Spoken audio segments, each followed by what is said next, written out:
What is going on, chat room? We got the funk on. I feel like I should be like dancing or something when I have this music on. Hope everybody's well. Let's see. People are commenting already. Mark, good evening. Devious Delta Studios. You say, yo, how you doing, Brad? Pretty good. Would love to see you play out here in Modesto at Extreme Paintball again.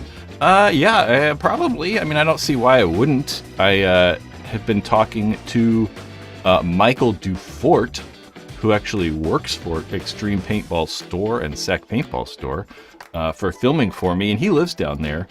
So maybe one of these days, we'll go down there and make a video instead of being at Capital Edge all the time.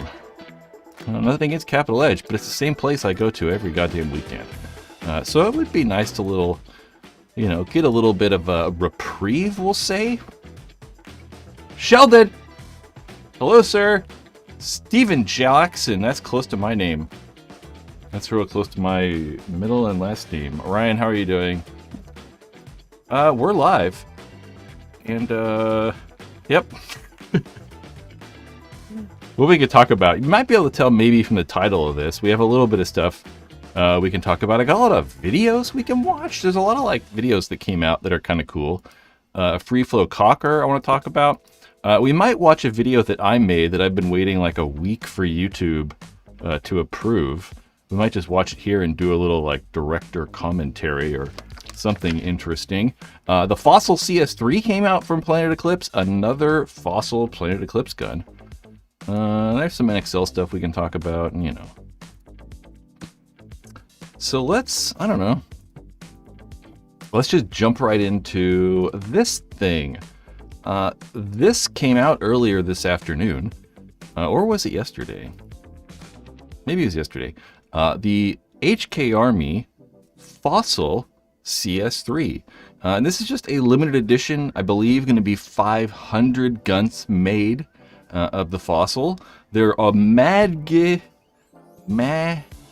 I was going to say magnificent almost came out. I was going to say gargantuan or something. I don't know. They're $2,150. That's $400 more than the base CS3. And what you're getting is it's looking cool. So you can see the fancy, cuts and lines and milling and stuff on there. That's what you're getting for that additional $400. To me, it's quite a bit of money.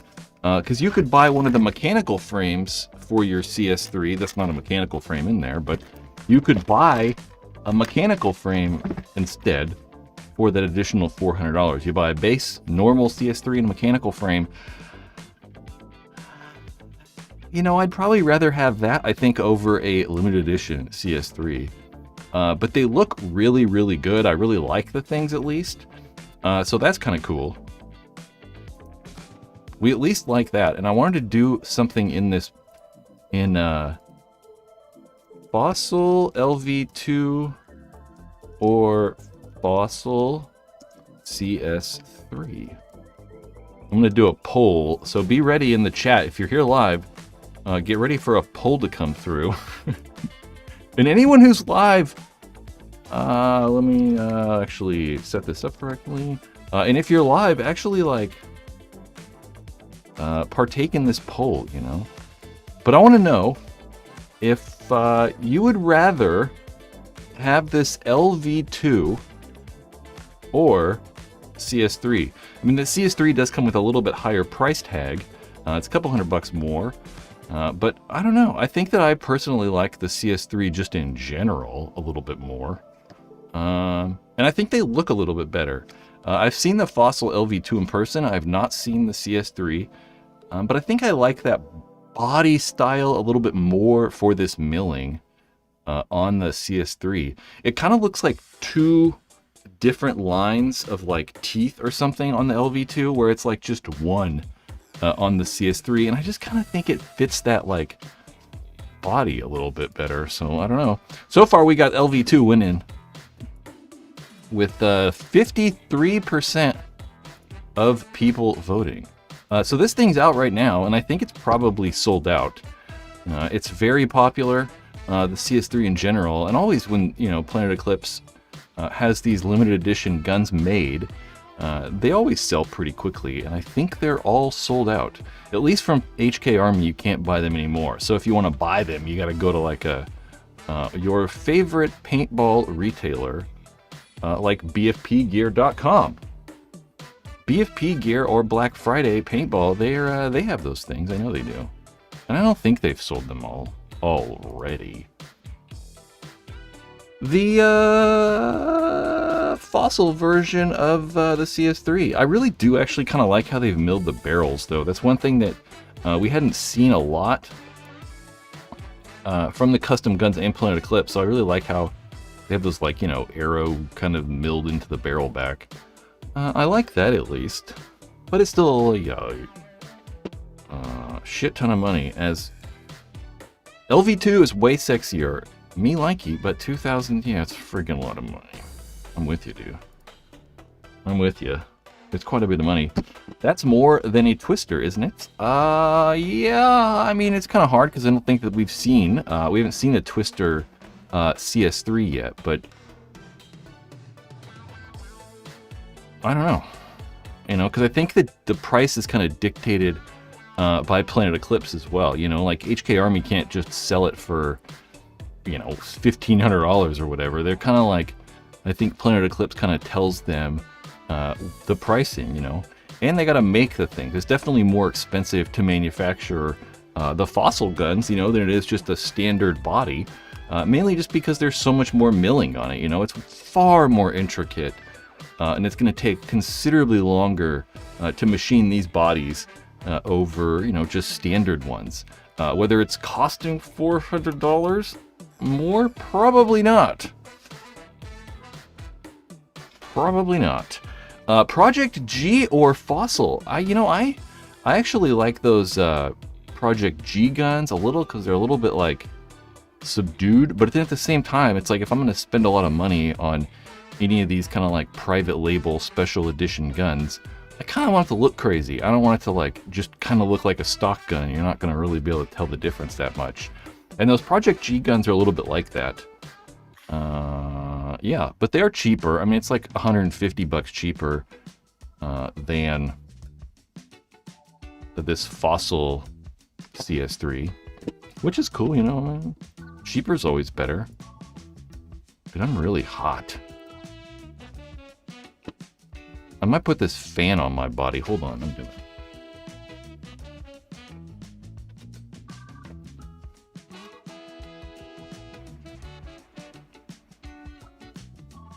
Alright, it was over there and it was all ready. I just didn't set it up.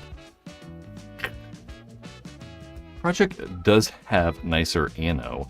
And the one thing that's going to be better about those Project guns too is they're probably just going to have a better resale value, like people don't like HK Army as much. They'd much rather have a custom gun from, Project G, or even just when Planet Eclipse releases them themselves.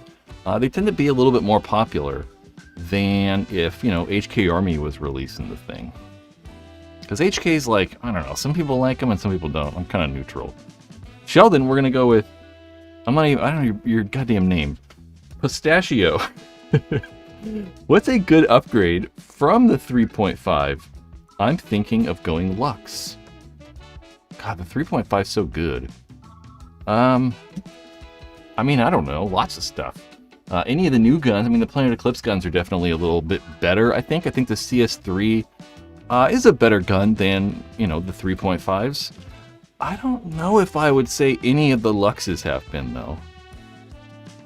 Just the Luxes in general aren't as reliable, as the Planet Eclipse guns. And that's my biggest thing, is I just want reliability. Nowadays, though, I mean, there's so many inexpensive guns that are very, very good.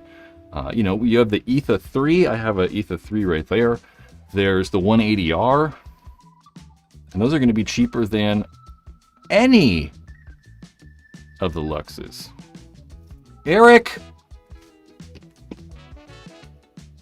and Sheldon back to back with super chats, but it's not showing up on that screen really yet.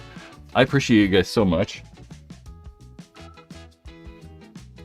Sacramento Street Fighters Vegas 2024 fuck the world or for the win? How about fat, tall, white women? That's what that means. FTWs, fat, tall, white women. So that's what we're going to go do. We're going to go get some fat, tall, white women in Vegas. And Sheldon, my voice cracks. Thank you as well. Let's end this poll.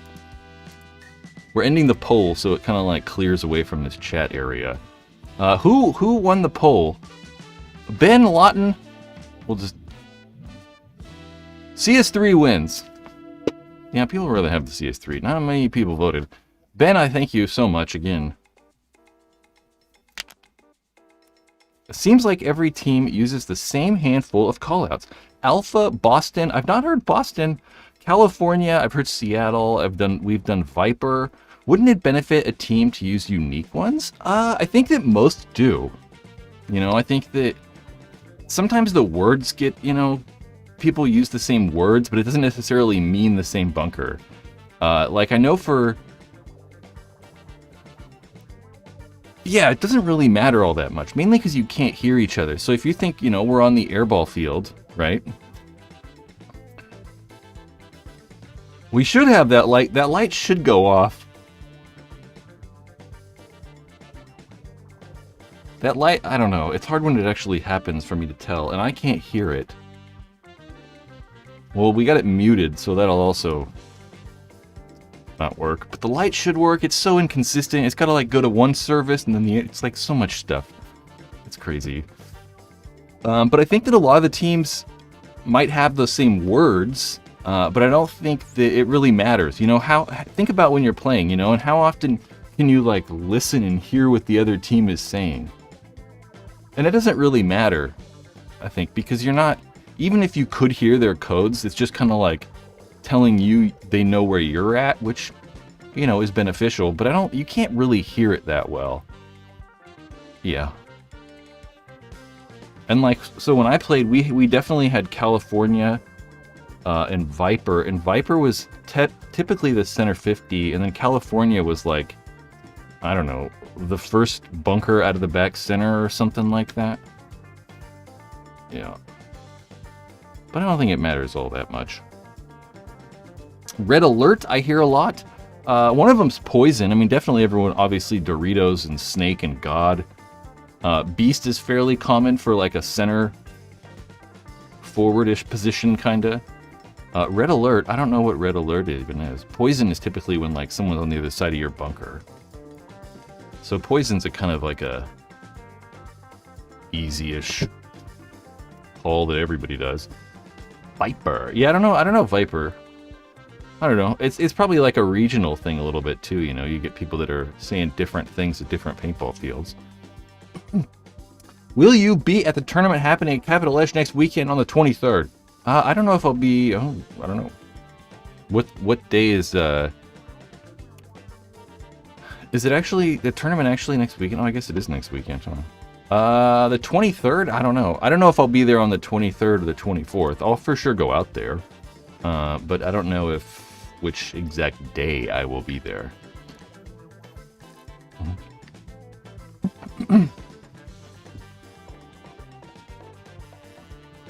Yeah, I guess that's true. Red Alert is caution. The snake's hot, so like that's true.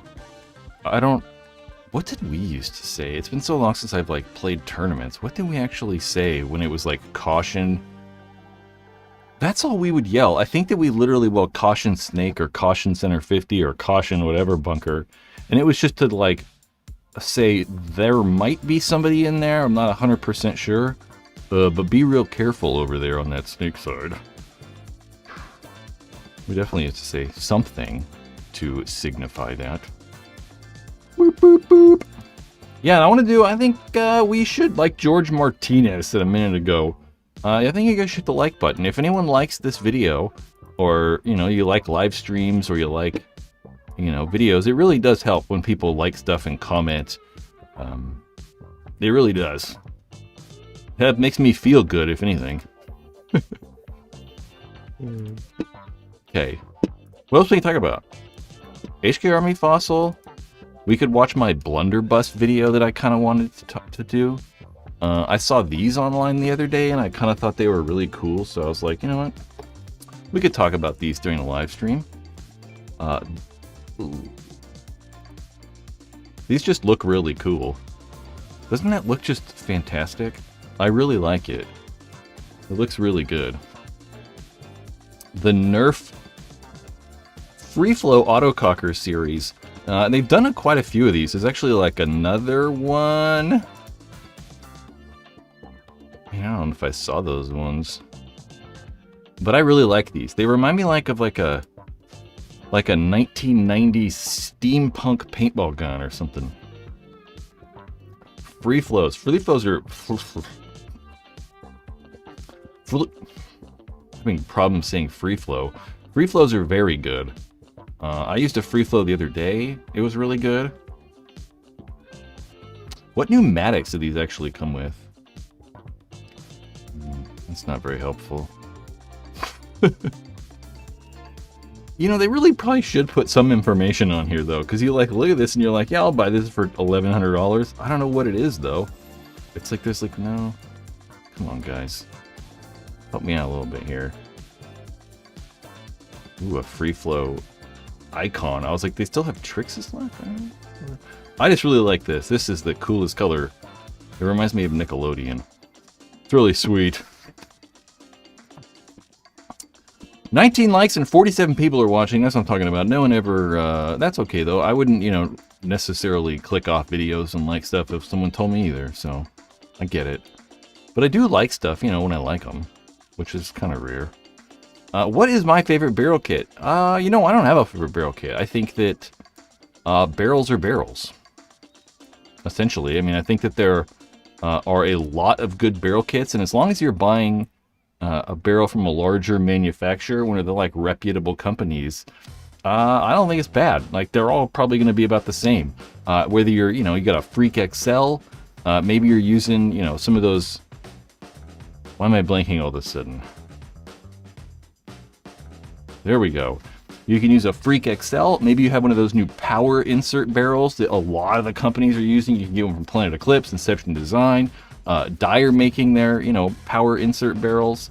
Normal ultralights are good. Stock Planet Eclipse barrels are good. CP barrels. That laser kit from HK Army is really good. There's a ton of barrels, and they're all just tubes of aluminum. So I think that if they're made well, which most of the manufacturers, are making stuff pretty good, they're all about the same. I kind of wonder why you're asking that. The old school pipe kit turns anything into a shotgun. Yeah, those were pretty terrible, though. That's why I was like, if you buy anything new, like a new manufacturer, there were plenty of crappy barrel kits from back in the day. And it's really just because manufacturing wasn't as good. They weren't as consistent. They weren't using as good of materials. But nowadays, it's quite a bit easier to manufacture things. So you everyone kind of just makes good barrels. It's not really that big of a deal. Eric's gonna need a ride back from Vegas NXL. He doesn't think he will wake up in time for the flight back home. Well, I was at the field the other day, and I was like, I'll probably drive to Vegas. And then I got home, and I was like, you know what? I don't know. It's a long-ass drive. So I don't know what I'm doing. Yeah, that's a whole nother thing. Speaking of barrel kits, did you hear the LV2 drama with Ball for Soup's vids? No, I don't really watch that guy's videos. How long ago was that? He made a bunch of drama. We're not gonna go look. He made a bunch of other videos about Planet Eclipse guns that says things. I don't know. Hammerhead. Yeah. Hammerhead barrels. Planet Eclipse bought them a long time ago. Yeah, I remember I've talked to Jack Rice? Jack Rice or Jack Wood? Those are different people. I talked to Jack Wood about Will Ball for Soup guy. Jack Rice is the guy who designed the Alien paintball guns, Alien Paintball. That's who Jack Rice is. So anyone's curious. Mark's telling people to hit that like button. Eric and I are going to go out and look for some tall white women in Vegas. Do I like tall white women? I guess. I mean, I don't know. I don't really like white chicks. I was going to say white people. I mean, white people are okay. I don't know. What else we got? Let's just do this. Mark, you're in this video. You're in this chat room still. We're gonna watch a video I made and just watch it together, and I might pause and talk over stuff or whatever. So this is a video that's not come out yet. I've been waiting for YouTube to monetize the goddamn thing for like a week and a half. Not a week and a half, about a week. Sometimes what happens with oh man, I gotta find the video. I thought I got it ready. One of the things that happens here on YouTube because of Paintball is I upload something and music is distracting me. I upload a video and right away YouTube demonetizes them because it thinks it's a gun, which is annoying. And I have to wait, and I can claim it. I can have them like manually review the video to make sure it's good, you know, because the machine vision or whatever the hell it's called, computer vision screwed it all up. So they have to actually have a human review it, and I've been waiting like a week for this goddamn video to be approved. So let's watch this. Browser. Pizza reviews. Oh, Mark, what are you talking about? Pizza reviews? What's going on? We should have done a food review last weekend. That was some good food. Yes, Mark. Pizza? No, we had. I don't even want to know what Mark brought. Well, I do want to know. I don't even know what Mark brought to the field. I can't pronounce it. I don't know what it was. It was very good. Then we had ribs. We had some, I want to say spring egg rolls. And I think chow mein. I didn't actually eat it. Okay, let's watch. So this video, I guess we'll see. You guys will see what it is here in a second. I'm going to turn that down. Turn that off. And we're going to go over here.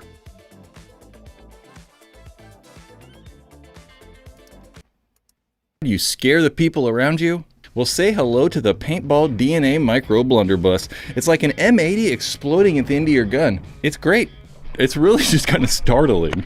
Just listen to how loud it is during gameplay. And this is also a microphone filmed off the field attached to the camera. So it's mostly a microphone off the field. I mean, I have like, when I'm talking right here, it's actually the GoPro microphone. But as soon as the game starts, it switches to a camera that's like way far away. Not far away. It's just super loud. I guess it's not way far away. He's like right here. That's Nate. He's like behind this back corner-ish bunker. I'm going to that corner. Okay, yeah.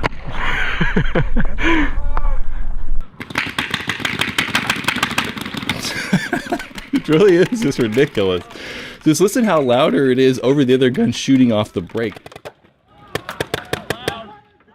Just so loud. You can hear that other player's gun pretty good, but you got to think that he's standing right next to that microphone. This barrel was so loud. These blunderbuss barrels are so loud. It was like disarming the first time I shot it. It's insane. And it's kind of funny. During the games, it was so loud I didn't want to shoot. It was like, it's just so loud. I felt like bad shooting, and I'm like, our teammates aren't going to be able to communicate, and like, we're going to have all kinds of like crazy problems just because I'm shooting so much. It's a little bit hard to aim with, but I think I talked about that. This video is kind of short, so still so much louder. It's so loud that this guy Mark actually heard my gun shooting, and he thought that's Mark in the chat right there. I was the center 50, and he came around to bunker the center 50, but no one was there because I was, 30. It was kind of funny. He was like way far away. So Mark was like way up here, but he heard my gun shooting from that back corner, and he actually thought that I was like in the center 50. He thought I was his poison. We talked about poison earlier. He actually thought I was in the bunker with him. The gun is so loud. And he knew I was using it too, so he should have like thought about it. But it was so loud. It's like disarming. Shooting, it really is. Makes your ears ring a little bit the first handful of times you shoot it. I thought I was the center 50 and he came around to bunker the center 50, but no one was there because I was, 30 feet behind it. And it's crazy when I get closer to the camera or that microphone. Let's make it look a little better. The microphone just can't even take it because the barrel is so loud. You can hear it like get all crunchy and crazy sounding. It's just like overpowering everything. It's just like insane.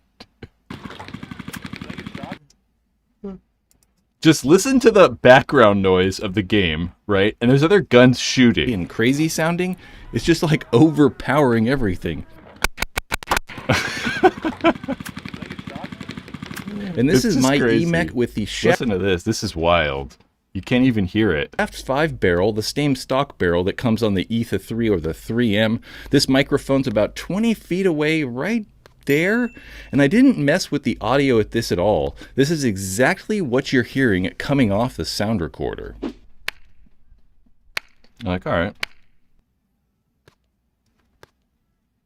But then this barrel just goes away.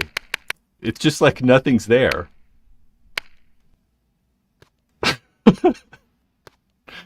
It really is crazy. And yeah, it's Duke. Yeah, it's insane. You could use this in tournaments. I mean, there's nothing really stopping you from using it in tournaments, but it's just so loud. It's not really like, reasonable. I mean, you should probably wear hearing protection. Really. It really, like, shooting it the first few times, it does kind of make your ears ring a little bit. That's probably why they put this, warning on the website. Warning! This blunderbuss barrel can hit decibels. Oh, the audio is so bad because I recorded it later on. Bells around 115 dB. This product should be used while wearing ear protection. Please do not shoot directly next to anyone's ears. Anyone nearby should also be advised to wear ear protection. This is the first 3D printed barrel I ever used. This video is very dull. Now, when I was a little bit concerned, I mean, it is printed and it's plastic, so I was curious about the durability and just how the thing's screwed into a barrel. But it's made really well. Yeah, that's something too, right? I mean, we talked about how barrels were made earlier and how all the barrels are made really well now. It's something that 3D printing too, I really did not, it's been a long time since I've actually held something 3D printed. I mean, a few years. And it really is kind of crazy how much higher quality the 3D printing stuff has become. Yeah, I mean, even I was kind of surprised. You'd think a printed barrel and you're screwing it into threads. I just assumed it would be really easy to cross thread and whatever. It's really thick and really solid feeling. And I think as long as you don't fall directly on the barrel tip. It's so short. I mean, they do have different lengths, but I figured this would be the loudest one possible. It's probably going to hold up over time. Those threads, though, will wear out eventually. You got to think that, you're threading it into an aluminum piece, that plastic on aluminum. Look how good it goes on, it'll eventually just wear out, but I feel like it'll last a long time. It feels really good just, screwing the thing on there. And being so short, I kind of thought accuracy was going to be bad, but it really was perfectly fine. It shot straight and didn't have any problems. It's definitely hard to aim with, though. I mean, you got to think it's got that, flare at the end of the barrel. So it's a little bit harder to look straight down the barrel. You kind of got to look around it a little bit. It is a little odd. But it worked out.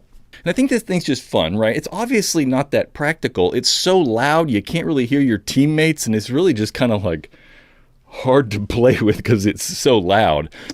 The Paintball DNA Micro Blunderbuss. So if you guys actually want to watch that video, at some point here it'll be on the internet. I mean, I don't know exactly when that day will be. It's just up to YouTube. The Paintball DNA Micro Blunderbuss. And at some point I'll have some other Paintball DNA videos coming up. There should be a gameplay video hitting the internet at some point here kind of soon. Yeah. Things are just weird because this video is taking forever. God, I remember the endless debates of barrels with Tech PB and Punkworks. Well, you're not getting them here because they're all the same. Yeah, I've always said that. I mean, I've never, literally never thought that barrels were that big a deal. I mean, that's not true. When I first started playing paintball, I did.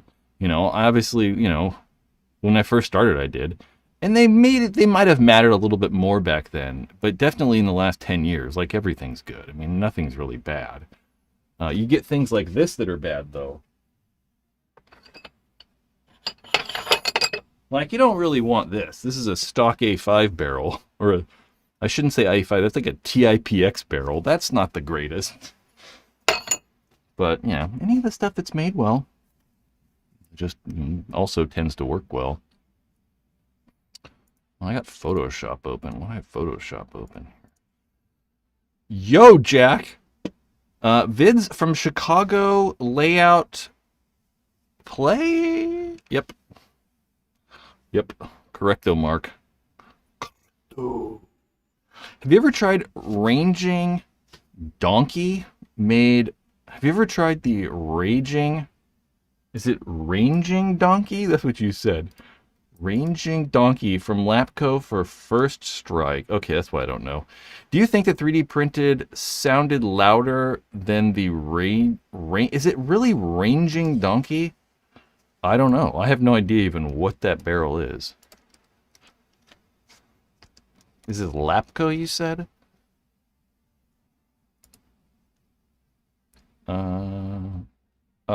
Yes, I assure you that this is louder. I am positive. Just because it's like a horn, It's like a trumpet. It's like it magnifies the sound out the end. So I think really just making it that crazy thing is good. Yeah. I'm playing Windy City tomorrow. Yeah, NXL starts, and I was going to do like NXL predictions and stuff, but I didn't do that. Who are you going to play with? I think that's what Mark asked right there. I appreciate Mark's activity. The Raging Donkey tip. Yeah, I was like, that doesn't sound Ranging Donkey. Doesn't sound right. I thought it was Raging. I was like, Ranging Donkey. I was like, is it some sort of like distance calibrator? Like, why would they call it Donkey though? This would be weird. Ben, random thought I had recently. Is there a reason we haven't seen an enclosed poppet marker? Is that bolt being exposed integrated to the design? It's not. There have been some kind of like enclosed ones. What was enclosed poppet? All the Angels. I mean, you got to think that every single Angel paintball gun that's ever made, that was a poppet, and it was all enclosed. So it doesn't have to be. I know at one point in time, Bob Long was working on a G6R that was going to be all kind of sealed up. And the G6R did kind of have their low profile bolt system that didn't actually have a pin on the top, which was kind of a little bit more enclosed. Cyborg, there you go. The Cyborg RX was too. So there have been, I forgot about the Cyborg. What's another one? I'm like kind of blanking. I mean, I kind of want to say that like, the old like, Excalibur and Viking were sorta, but they still, had their like dealio on the top. That's true. Technically, the Mini and the Axe and the Empire 6 are poppets, but those are weird. Who counts those? Was the Viking enclosed though? So there have been.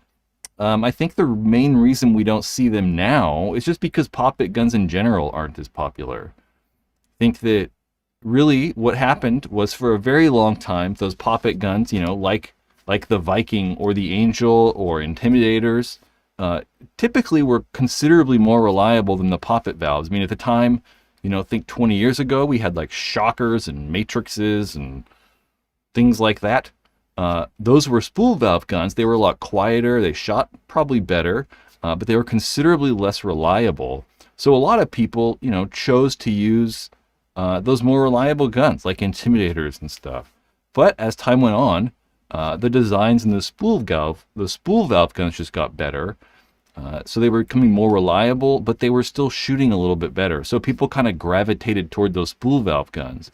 Hence why the Luxes have gotten so popular, and certainly the Planet Eclipse guns, like with that CS3 or way back further with the original Geo1 or Geo2s, those are probably what like spurred on a lot of the like spool valve stuff becoming a little bit more popular. And at this point, I don't know if there's necessarily a reason for those pop-it guns. It's just kind of like a preference thing, and it's just kind of cool. It's like when you shoot the CS3 or the LV2. I mean, I don't know. They don't really shoot any different. And most of the advantages that those pop-it valve guns had with being more reliable and maybe a little bit more air efficient have been overcome in these last like 8-ish to 10-ish so years or something like that. You betcha. People could do it. I mean, of course, Planet Eclipse can like make whatever they want. You know, they have the best engineers in paintball, so they can make, you know, anything, I think. I also like some of the guys over at Die. They're kind of doing cool stuff. Get yourself a deadly wind valve. Yeah, it's for sure easier to shoot with the EMEX, if that's what Mark... I don't even know what you're talking about. Did anyone even, like, mention that? I picked up a used EMEX, and it's the most consistent mech I've ever had. Yeah, my EMEX crazy. I mean, I used this thing last week. We talked about this on a live stream last week. And let's see if I can actually, like, just show it really quick on this camera. I don't even know if I have this camera set up. We're about to find out. Holy shit, it's bright. Hold on. Oh, my God. That's probably a little better. I used this thing last weekend, the CS3 mechanical, and yeah, I love my EMEC. This thing shoots really well. I like the trigger on this thing. The ergonomics are really good, but they're so expensive. I mean, you got to think this gun right here is $2,150 before tax. If you're in one of those places that gets taxed, and I am, like 9%. It's out of control. But I really like my EMEC. I don't know, I was just saying that like that gun's so expensive, but the EMEC's, you know, $300 and it is so good. But the one main thing I did notice is that I can shoot that a little bit faster. Rate of fire I can get a little bit quicker off. But I think that's mainly just because the valve in there. And my EMEC is 100% stock. 100%. No, I got a pops on off. But I don't have an aftermarket trigger. I don't have an aftermarket valve. I don't have anything like that. I need to grease and clean my markers. Yes, you do, Mark. Last time I used yours, it didn't leak. Hit that like, chat. Mark calls me gang leader. Show gang leader Brad. You fucks with him. Or super chats are awesome too, Johnny. Thank you so much. See, we got a little light action. And a little bit of a dong dingle. I think that worked. Let's see. What do you say? What's going on here? If you had $17,000, no. If you had $1,750 to spend, would you purchase this CS3 180R plus $650 worth of paint and field admissions? I'm going 180.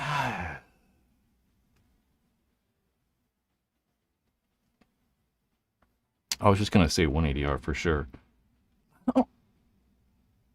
Yeah, I would. I mean, my only problem with the 180R is that I don't really like the way they feel. Like, the foregrip is just enough different where I don't really like the foregrip. So for me, in my hand, the 180R just feels small. That front foregrip, I don't really like that much.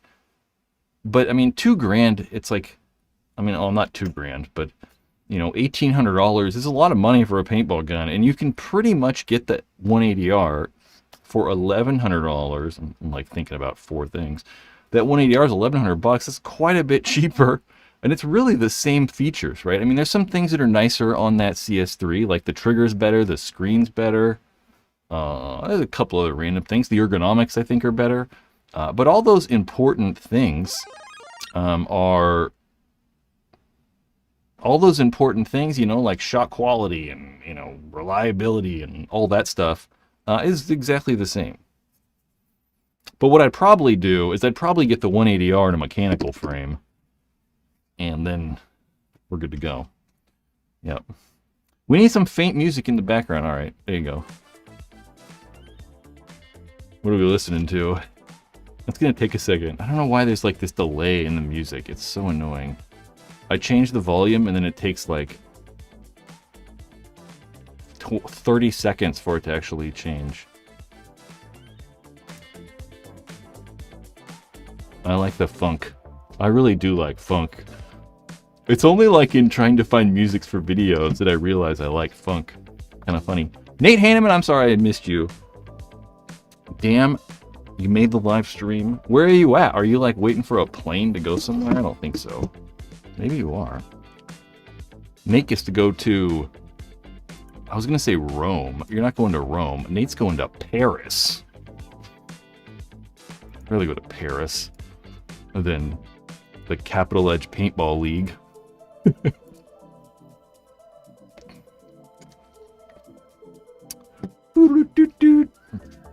Headed to TJ. To Tijuana? Or TJ Maxx? Heading to TJ Maxx.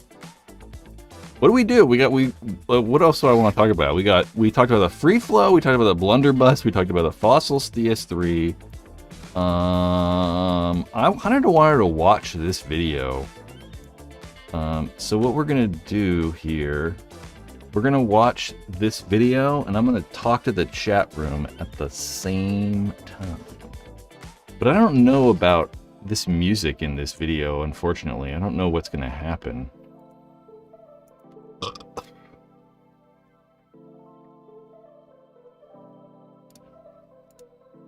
There's a link in the description if you guys want to watch really all this stuff. So I've linked to, you want to check out that Paintball DNA Micro Blunderbuss barrel?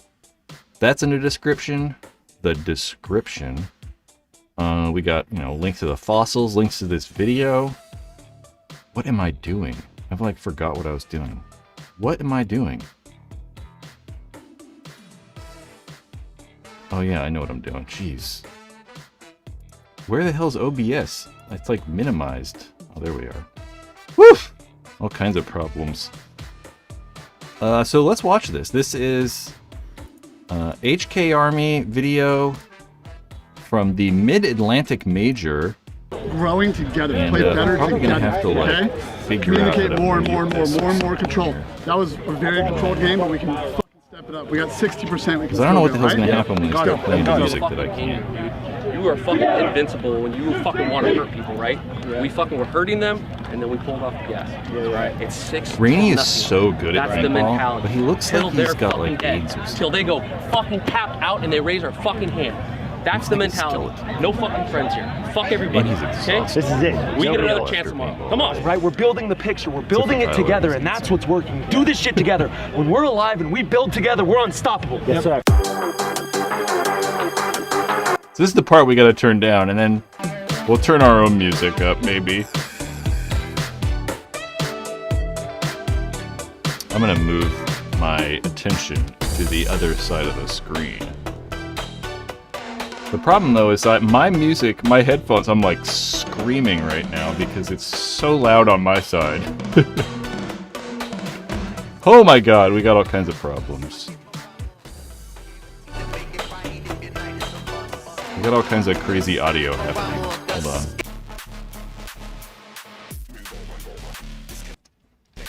There we go, I can pause it and talk.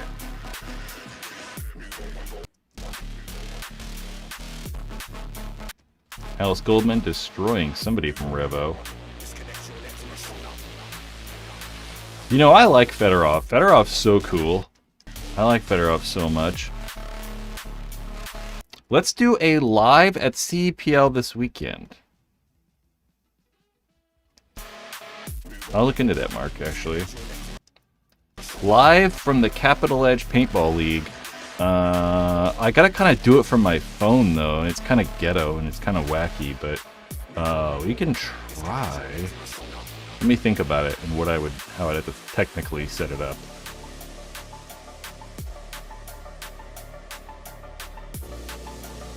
Get out of here. Right? We came out here and we had low energy. The Iron Man got fucking smoked the first one and they came at us, right? These guys fucking got smoked their first one and they came at us. Todd's also the man. I mean, I really miss Todd Martinez, that redhead guy right there, being the like announcer in the booth. I really, really like Todd. Todd is very funny. He's very personable. He's very likable. He's intelligent. He can speak well, and he knows what he's talking about. So I really miss having Todd Martinez up in that announcer booth. That's not to say that Matt Marshall and Rich Telford, they don't know what they're talking about, but I really like Todd. I think he was really, really good. We gotta fucking play hard every single fucking time. Like we're the best team in the fucking world. Nobody can fucking beat us and not be sloppy. Can't lack focus. Can't lack discipline. We have to play with 100% effort. Have to come with fucking energy ready to play. Okay? I can't make you fucking get excited to go be the fucking best you can be. You know what I mean? That's all you. Right here. Right here. We gotta go hard from start to finish. We gotta get it together. And look at Sam Monville's hair. there can't be any fucking buddy here pointing their finger at anybody else. Okay? Look at yourself. Say, what can I do better? And how do I help the guy next to me be better? All right? Yes, sir. Don't get greedy for the next fucking guy. Literally. Whack. Matt Jackson's cool too. This That's guy's Matt fucking Jackson. dead. Let's go. Get the fuck up here. You're right. We can fucking choke them out together. You guys right? understand that? We fucking won! First time at a national Sorry. event, we came in first! Let's go! Woo! That's not a city. I thought that was a city of trees for a second there, guys. The green. Long overdue. Long overdue. I'm glad we don't have a lot of like fucking H bullshit anymore. I was looking at actually mini DV cameras the other day, like actual tape cameras, like old school cameras from the like 2000s that I could use. And I was reading like some Reddit stuff. I thought it'd be kind of cool to have like an old school camera at the paintball field. But pretty much everybody on Reddit says it's not a good idea because there's so many like plastic, there's so many like plastic and rubber bits that just fall apart over, sitting in a camera for 25 years.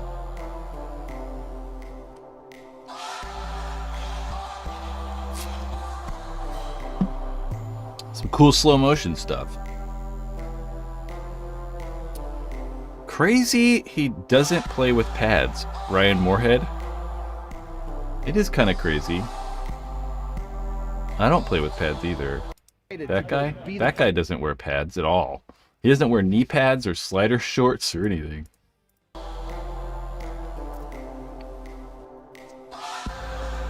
That was a good shot. I like that.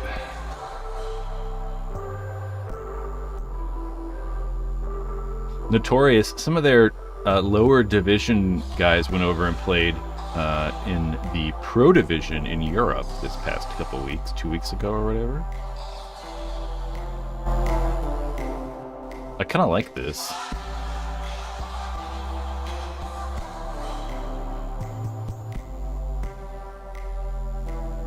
Yep, I kind of like it. That's why we're not watching anymore. All right, that got boring. What's going on, everybody? Hell yeah. Hell yeah. Give me a hell yeah. Hell yeah. Go out there and film with a VHS full-size camera. I would. I really would. But I don't... They're kind of expensive, Like, I was looking at some Canon cameras, like the GL2 or GL1. I think that they're like a couple $100. But the problem is they might not work for very long. So it might not work that well. I sent a video of my team. in their last tournament on Facebook. Commentator, best ever Todd Martinez agree. He knows the game at a high level and is truly entertaining. Shot Theory says, I totally agree. For a long time, Shot Theory, it's good to see you back. We should also say that is Dan Holiday from Tampa Bay Damage fame. Maybe you're in this video. I know that I'm not. Yeah. Yeah, you might, yeah, probably. I'm like using like 8 monitors. Wasn't there like a damage part? There's a damage part. I was making fun of Rainy. Told everyone it looked like a skeleton. That's the mentality. Until they're fucking dead. Until they go fucking tapped out and they raise their fucking Skeleton. hand. That's the Skeleton Rainy. Sorry. He can make fun of me, that's fine. It's all in good fun. Good to see. What the hell was I saying? Commentating. Yeah, I used to not like Rich that much. I used to find Rich like, not like in real life, but in commentating, I think Rich is great. But commentating, sometimes he'd like just try to be like too funny, and he'd just be constantly cracking jokes. And but now he still does. He still like, you know, is funny, which is good because he is funny. But he's like toned it back a little bit, so he's not like constantly. What are all the numbers for?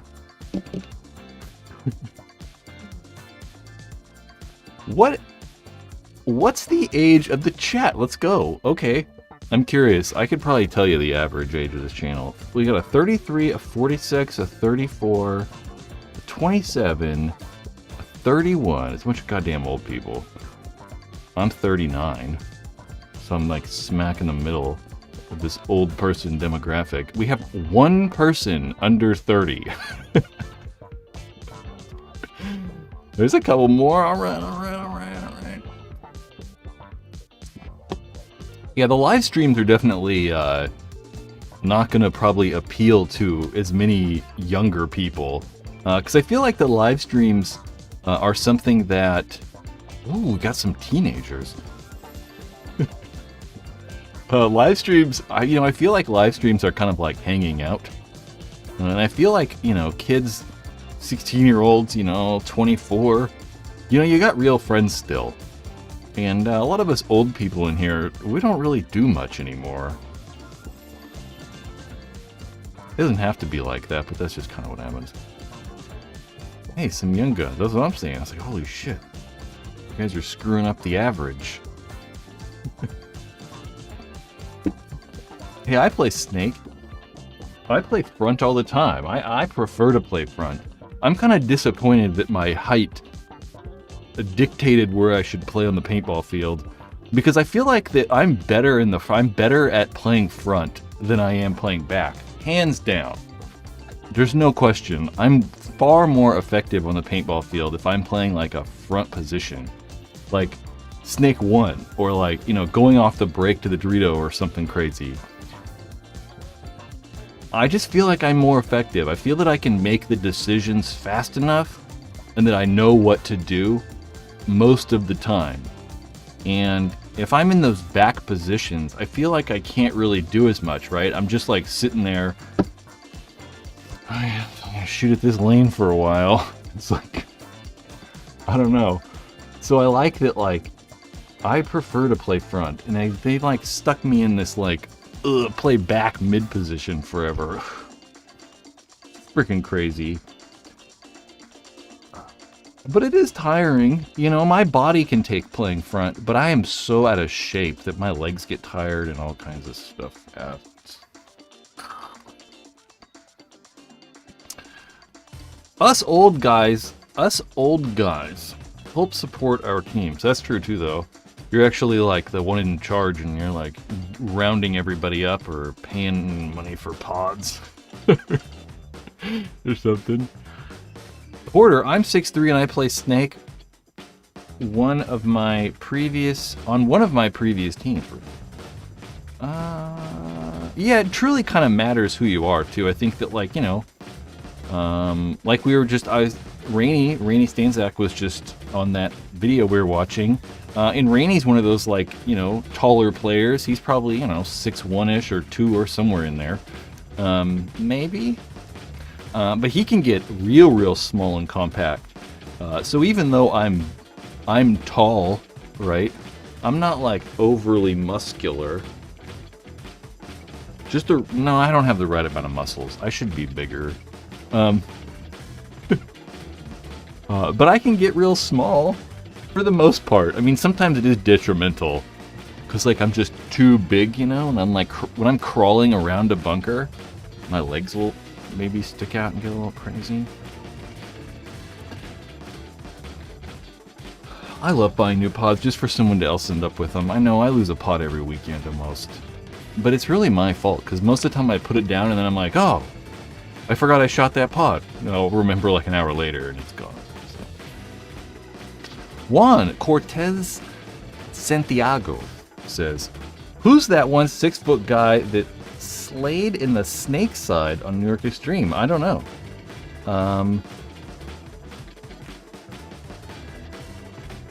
Who's a tall guy on Extreme? I don't know. Who's the tallest person in professional paintball right now?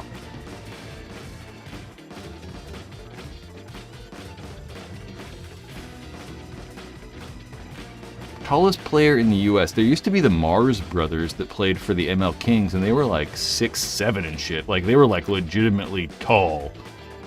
Like, you know, tall people even think they're tall. Tyler, I don't know if it's Tyler. I want to say Sergey. Sergey Shlizhnikov from Houston Heat. Is Sergey probably the tallest?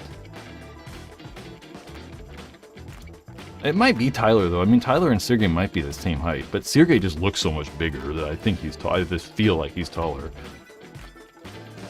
Very well might not be, though. What else we got we can talk about? Who can tell me what's actually happening with this? I don't actually know what's going on with this. So any, like, insider information would be cool. This is the Elite Tour. God dang it, my friggin' monitor is stupid. Oliver Lang's... Where are we at on volume here? Oh. Oliver Lang's Elite Tour 1v1. This was in Arizona. I mean, this paintball field, I really like the lighting on some of these fields. I want to say the first time we saw lighting that was this good was probably Paintball Fit. Oh, that was LB. I thought that was someone else. The lighting is just fantastic, though. I mean, I think if more paintball facilities would put in lighting like this, we'd be playing at night, you know, especially places like this. I mean, with climate change, I mean, literally affecting everybody, it's gotten so hot. This summer was crazy in Texas and in Arizona, hence why they're doing this at night. I really like the wearing the sombrero. That's pretty fun. But I don't know what is actually happening with this. Does anybody know, like, what's going on? I participated in the Boston Joust, and it was really fun. Would love for it to come back. It looks like a lot of fun. It just looks like... You know, and I think that Oliver really helps kind of keep the, like, attitude and all of that, like, in check as well. It's not as crazy as, like, it could be. But wasn't there supposed to be, like, a final event at SC Village or something like that? Did that happen? I don't even know what's going on.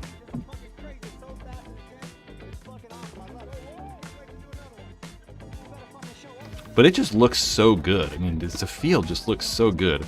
I've never played with lighting like this, so I don't really know, but... Because on camera, you know, it doesn't really capture the lighting correctly. I think the lights might be a little too low. I don't know. It's pretty easy to do, you just get a bunch of LED strips. Shot Theory, tallest guy was from Prague, the ML Kings. The Mars brothers?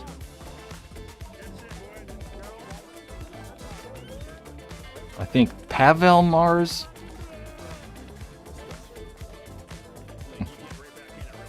One-on-ones. Whoa. Oliver Lang's Elite V whatever tour. Fragi went down to SC Village for an event, but it might just been the final stop of the tour versus the finale. I don't know. I don't freaking remember. And I was like, their website's not truly helpful. I mean, the website's kind of like... Sergey's taller. I think Sergey's taller. I think Sergey might be like just a little taller. I don't know if he's as tall as I am. He might be. He might be like 6'4", which is about right there, maybe. Finale is the final the WECPL. What is that? Let's find out. The WECPL or the WCPPL. Because I don't think that the WECPL is anything. Maybe the WCPPL? WCPPL?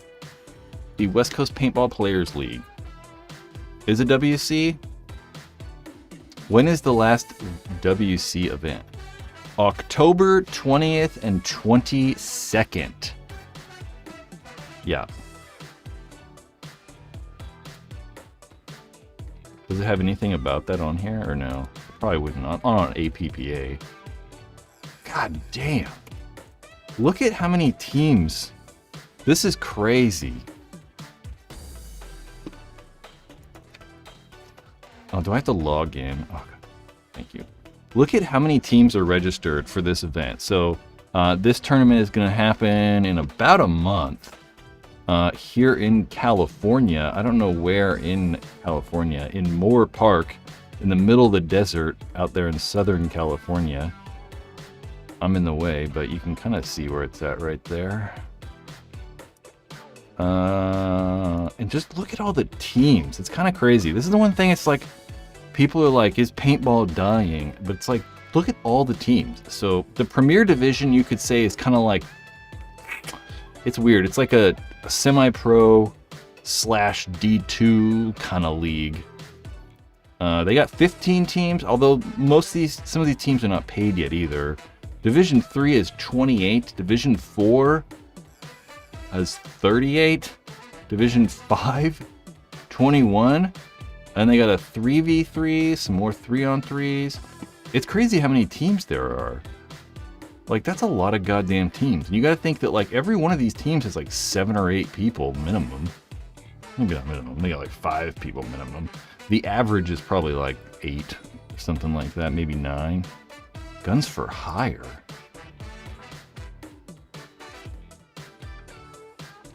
The different... No, that's not a different Guns for Hire. No, yeah, it is. Sorry. Huh. Anyway, so many WCPL teams, just kind of cool. Yeah. It's freaking blinding me. What is happening here? There we go. Love Guns for Hire. I don't know anything about Guns for Hire. There used to be a team around here, that's why I was like, huh. The X Games and everything definitely got us out there, but Tom doesn't market like that. I don't know what that means.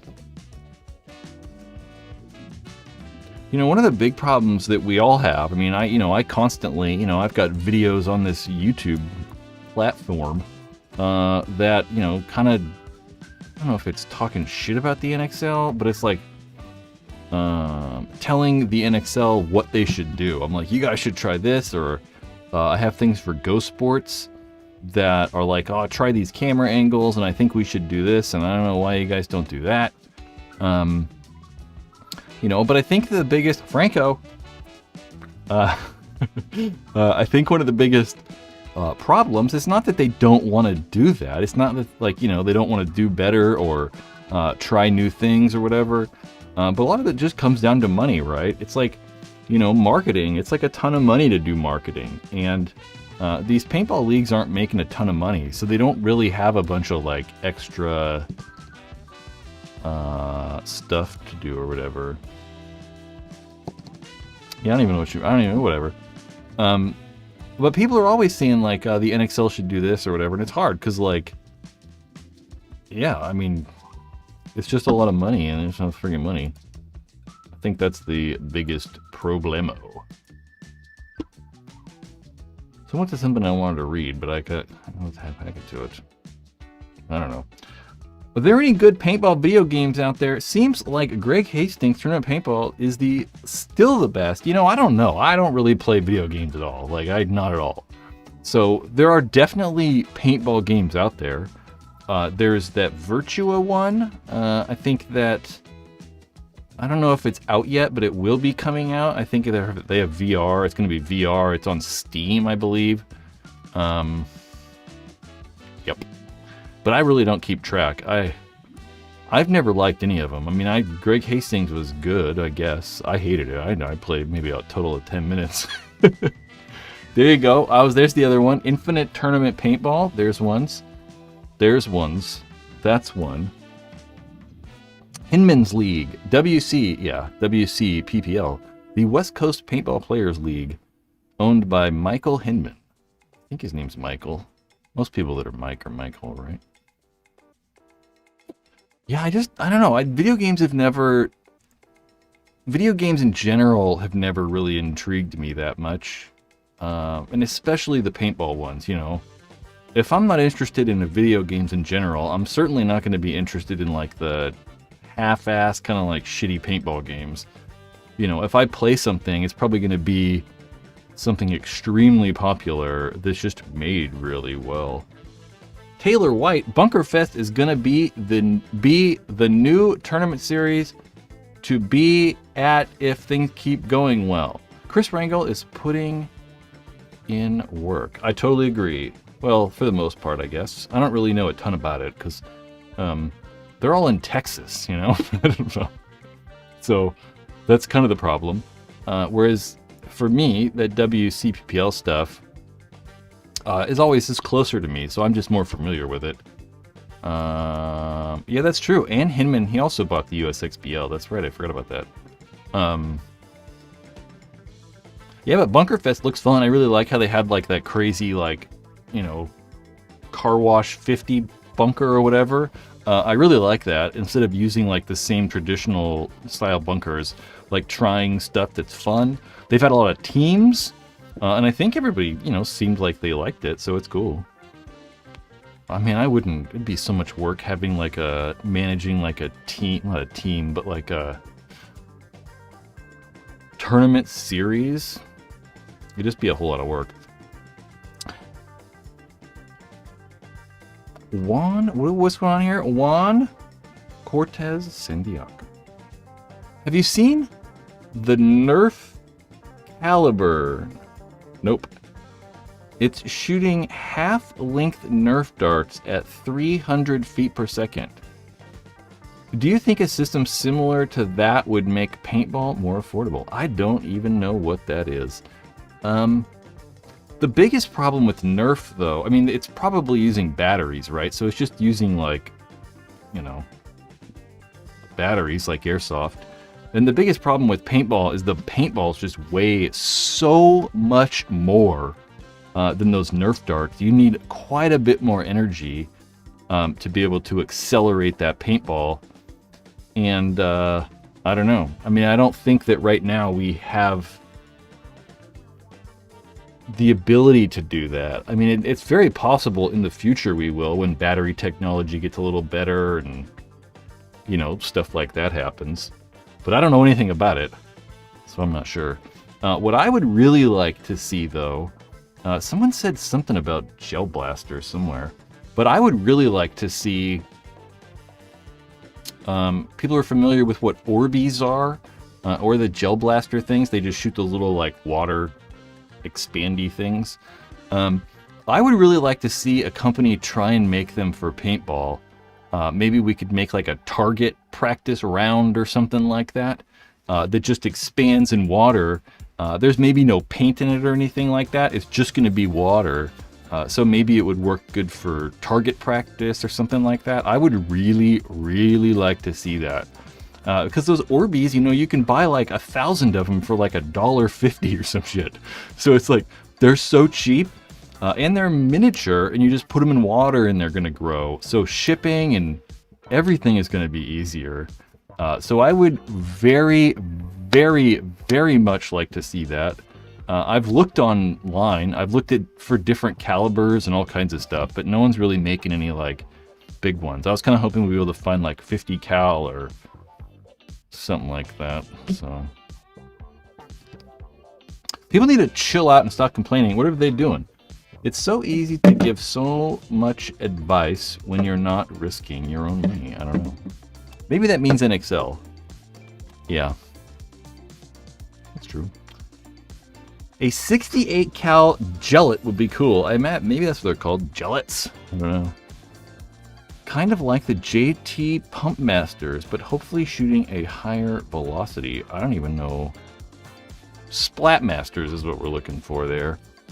But Splat Masters were still like, they were still kind of using air, because you're like, it's weird.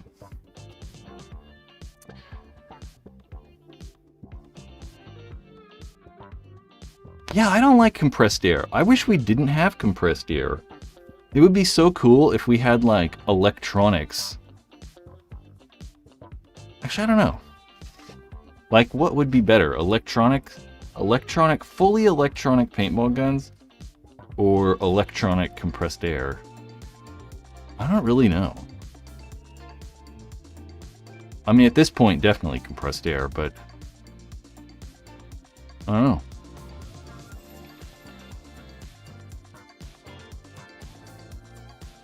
I don't know enough about like airsoft and all that stuff to like really even comment, because I don't really know anything about it. Who knows? Nuclear power. I could go for some nuclear powered paintball guns. We got a little like mini fuel cell. You like slot it in the back. That'd be cool. I feel like the amount of force it would take to move a meaningful speed would break them. Yeah, I don't even know. That's why, like, I don't even know how that stuff works. So it's like hard to like, I don't know. What did you say? You said I'm the internal air compressor paintball gun is already patented. Yeah, for sure. And is not going to be released as it will ruin the entire compressed air industry. Well, that's not probably true. I mean, it's probably, how the hell are you going to make an air compressor this big to generate that much pressure that fast? I mean, you know those like Amazon ones that are like, you know, this big or whatever? You can buy them for like $400. They take like an hour to fill your tank. So like, I don't know. I mean, and what are you going to run it on? Like if you had like a compressor in your gun, you got to have some power source. So you can't run it on like 240 volt like you do all the other air compressors. You could run it on gasoline. On diesel, I guess. That'd be funny. I'd like that. I want a diesel powered air compressor in my paintball. That would be cool. I just don't think it's there. I mean, it'd be cool. But I don't even know. At that point, it's like, I think I'd rather have electronics rather than like a little mini air compressor going on the side of my gun. Dude, air compressors are goddamn loud. They be loud. But I have seen that patent. I have seen that patent for whatever. You can like search Google patents. Let's try to just find that really fast.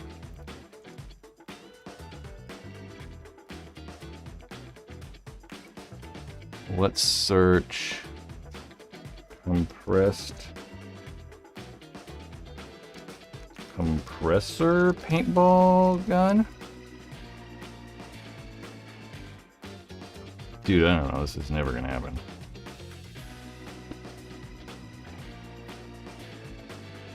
Yeah, I mean, I don't know. Whatever. This will take forever. Who knows? But I definitely like. I mean, definitely like at one point it was like Smart Parts, Airgun Design. It's really mainly Airgun. Airgun Design and Angel owned like 90% of the patents. So it might have been one of those. Those old Tipmans. Oh yeah, that's right. The Tipman C3 ran on propane. Although they were very scary, because when you shot it, it like smelled like propane. Because you were literally exploding the propane inside of it. So it would like... you'd screw on the back, right where you screw a regular, you know, tank on. You'd get one of those like propane cylinders or whatever. And it would literally put propane in the gun and light it on fire. And then use that combustion to shoot the paintball.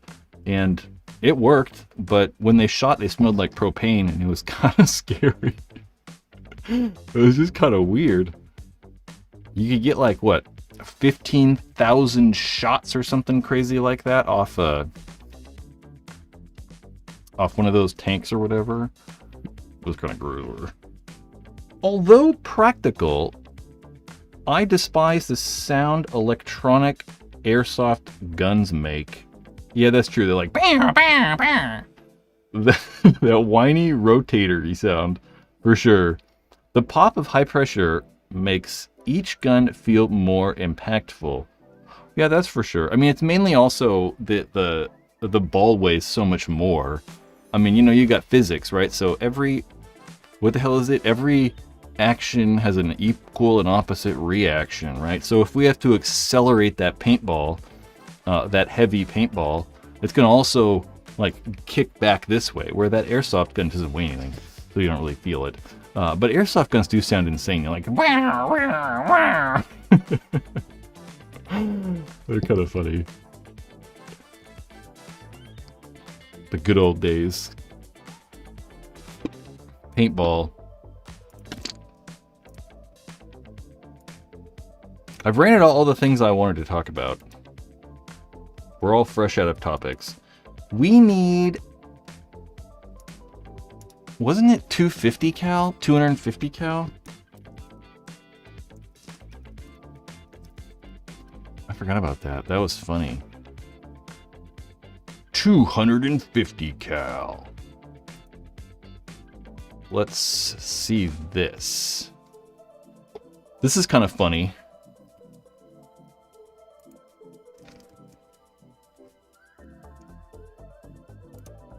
Look at how big that paintball is. Hold on, I'm trying to get the audio right, but it takes forever because I'm an idiot.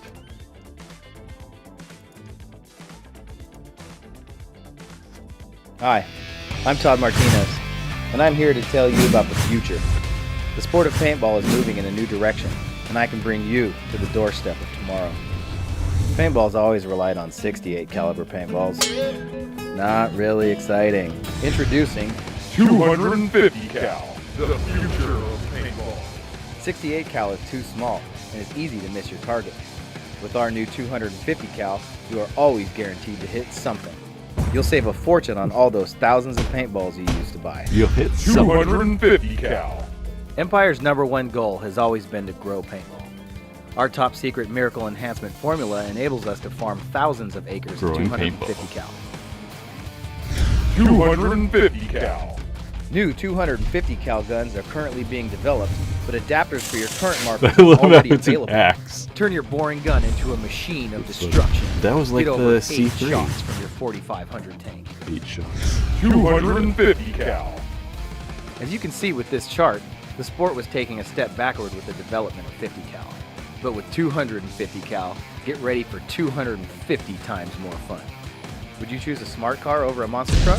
Small gun, big gun, small boobs, big boobs? Bigger is better. Those big ones. Like, 250 cal. I don't, yeah. 250 cal. It's kind of funny. Come on. There we go. 250 cal. Seeing weirdness. When you hit the players in multiple bunkers. You're like, it's just spray, it's just spray. It reminds me of the time I tried to use a grenade on the airball field and someone yelled at me. It was pretty funny. I've seen some of those builds in a few forms, and man, those look crazy. I don't know what you're talking about. Probably not the 250 cal thing. That kind of hurts. Am I going to play paintball? No, I'm not playing paintball. I don't think I'm playing paintball this weekend. I'm not 100% sure. I don't think I can. Thinking out loud to myself. You should do a review of paintball vehicles at big events. Sure, I'd love to do that, but I don't really go to big games ever. You know? I just don't. Who's winning this weekend? You know, I don't know. I was going to make like, you know, a lot of the times before these tournaments, I like to do like predictions or something like that. I didn't do it this time. Most of the time it's just a blind guess too, because I don't really know. I mean, there's like, you know, 6 teams that could win every single tournament almost. So it's really just one of those 6 teams. I mean, what we got? We have, let's just go to this. Well, we got Heat, Impact, Dynasty, Damage, X Factor. I'm like missing someone. I go too fast and then I'm like, who am I missing?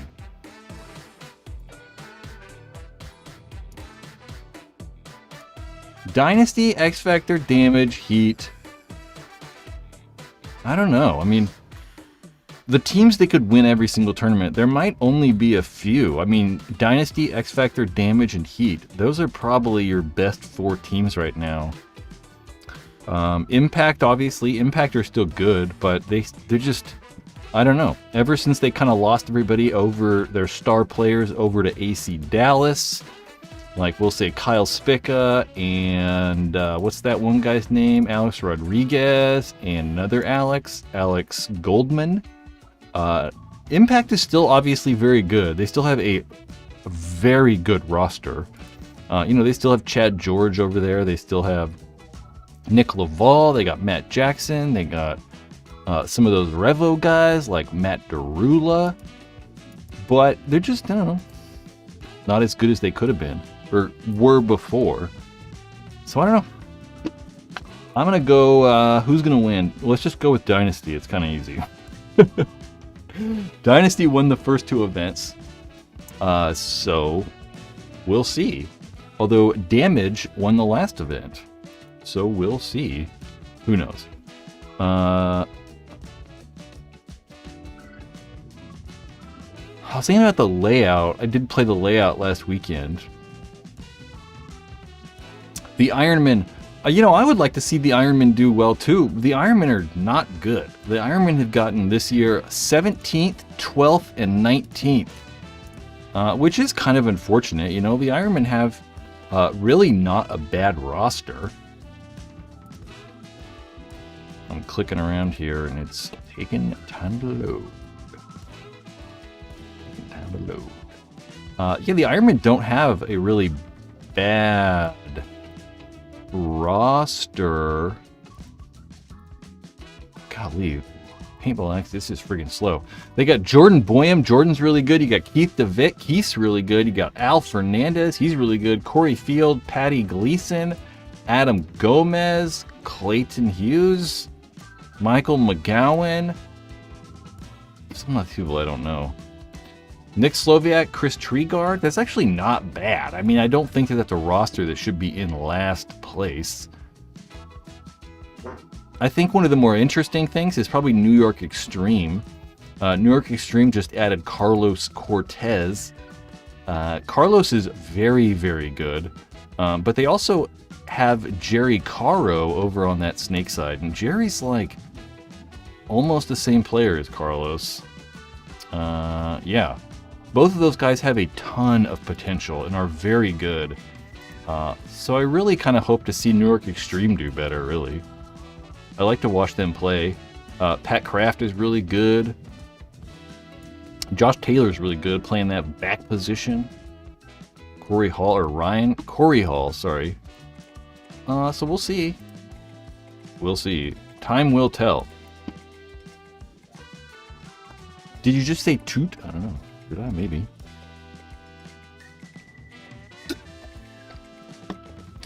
Yeah, who is fighting for relegation? Not the Saints. The Saints are okay. Oh no, I'm sorry. I was thinking of AC Dallas. Certainly the Saints. But the Saints actually added some players recently. The Saints are in last place by almost 100 points. So unless Seattle Uprising do very, very poorly these next two events, I would imagine that we will see the Saints relegated. And honestly, I think they probably deserve it. I mean, they've not done well at all. And there's certainly teams in the semi-pro division, you know, like PB Fit, Blast Camp, the Killers, and Newbies are all better, I think, than the Latin Saints for sure. But they did just add people. I mean, they added Colin Cherry. Really? Did they just add Colin? Yeah, they just added Colin Cherry. And I thought Cody Dufon from was also going to play with them. But he's listed as staff right now, so I don't know. I'm not sure. Did I miss the conversation of the loudest barrel ever? Yeah, you can, like, it's actually it's pretty easy to find. It's at about 1 hour ago. It was like 30 minutes in, something like that. I've been a Explosion tent fan for years, but my money is on Fit. I see a explosion in a tent. I imagine Fit, but forget their lead over Blast Camp. I think it's not that close though. Isn't like it's like 50 points or something like that. So right now, yeah, Paintball Fit has a 12-point lead over Blast Camp, which is not a lot. I mean, that's the difference between like first place and like 5th place or something like that. But PB Fit have won literally every single event, and Blast Camp have literally come in second every single event. That's crazy. I didn't even know that. That's wild. I like the big guy on Fit. What's his name? I get him and Cody Dufon. Mix matched. Yeah, they're very good. It's kind of crazy for a guy that size, right? To be that good. That's right. Tyler, I don't know how to pronounce his last name, but his brother's on the team too. Tyler Lukushikot. I don't know how the hell to pronounce that guy's name. Luke Lookow?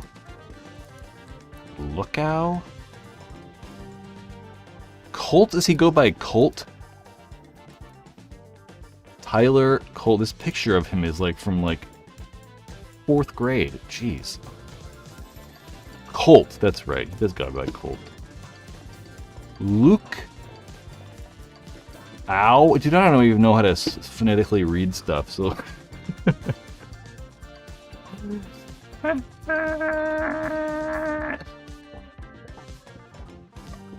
Colt.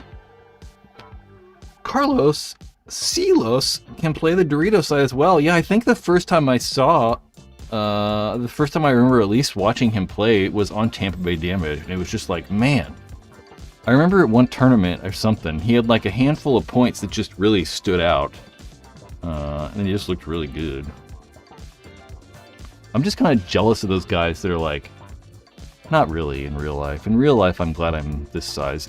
But in Paintball world, I'm kind of jealous of being like 5'10 and like super fast.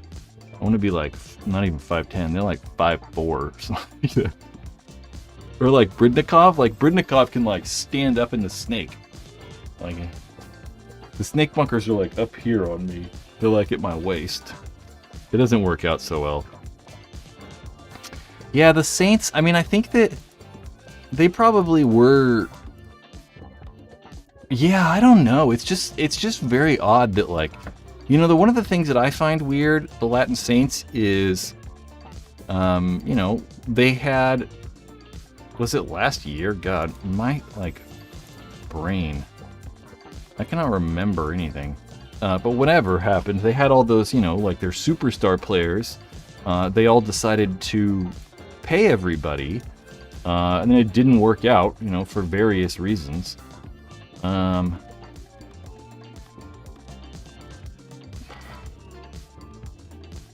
but the guy who's like in charge, Diego or whatever, is still like hanging around, which I think is kind of weird because I feel like he kind of like screwed a bunch of players, but he's still kind of like hanging out like it's not a big deal, which I think is kind of weird, you know, because if I did that, I would like be, I don't know, I'd be embarrassed, and I probably wouldn't want to be like show my face at paintball tournaments and all this stuff, so, you know, but then again, I'm not that guy, so.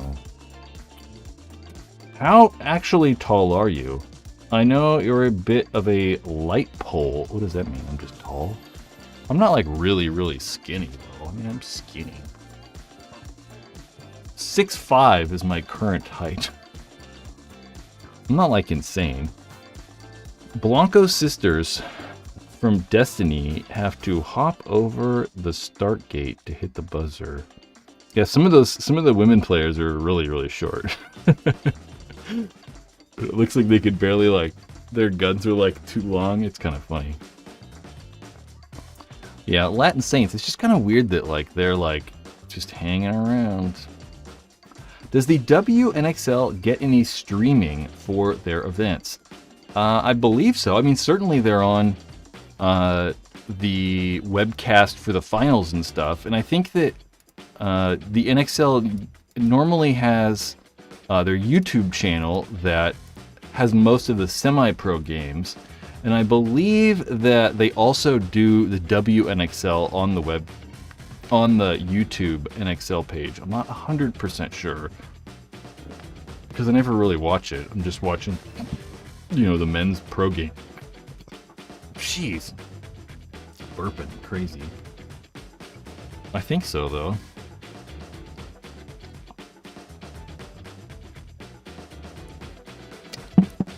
I saw on TikTok the other day with some kid balling his ass off, but he made his shocker look like a crew-manned weapon because it was so big. I used to play with this kid that was like 8, and he was really good, and he was probably like, I don't even know, like little kid height, and he had to use like a small tank, and they put a 12-inch barrel on his gun and stuff just so he could like maneuver it around. That's kind of funny.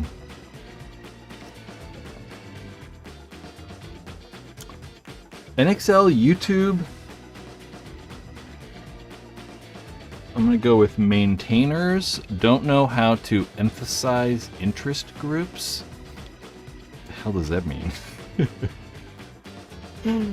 You guys should, a lot of times, some comments, some like things comments, you guys like a proofread stuff first before you hit go sometimes. You know, I'm fine with it, but I don't know what any of that means. I'm gonna go in a little bit though. I gotta be somewhere at 6 o'clock. It's not that far away though, so it's not like that big a deal, but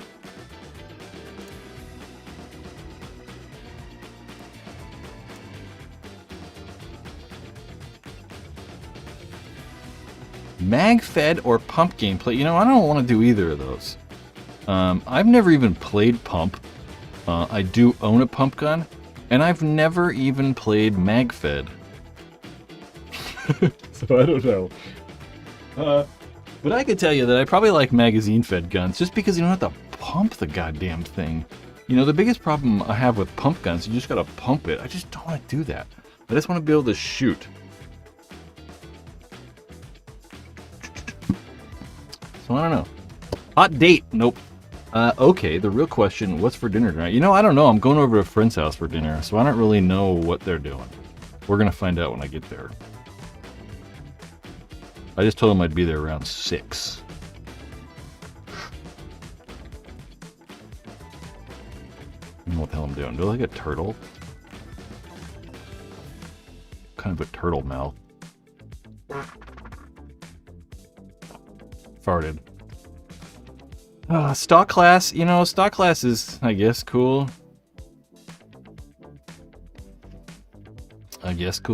Yeah, I don't know. I don't know a lot of the women NXL players, though, so it's kind of like I really just don't, you know? But I think that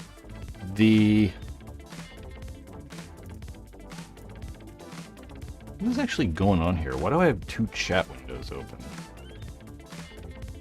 I don't know.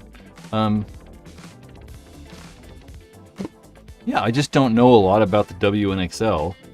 Just like I don't know any, WNBA players, and I don't know any whatever. I just don't. But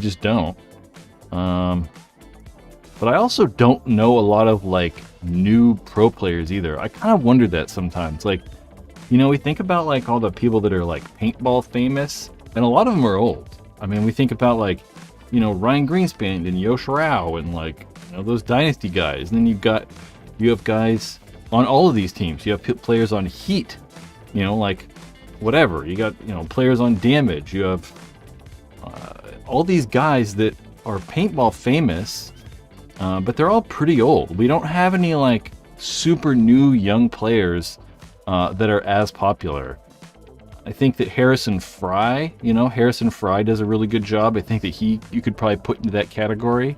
But there's not a lot of, like, new players that are really popular. And I think that that's probably a problem, because one of the reasons that I like to watch paintball, right, like Go Sports to watch this weekend, and one of the reasons I like to watch, all the teams, I like to watch Infamous, or, Heat, or whatever team, it's because I, kind of know the players. Like, we've been watching these guys for a long time, and, like, individually I know the guys, and you kind of know a little bit of the story.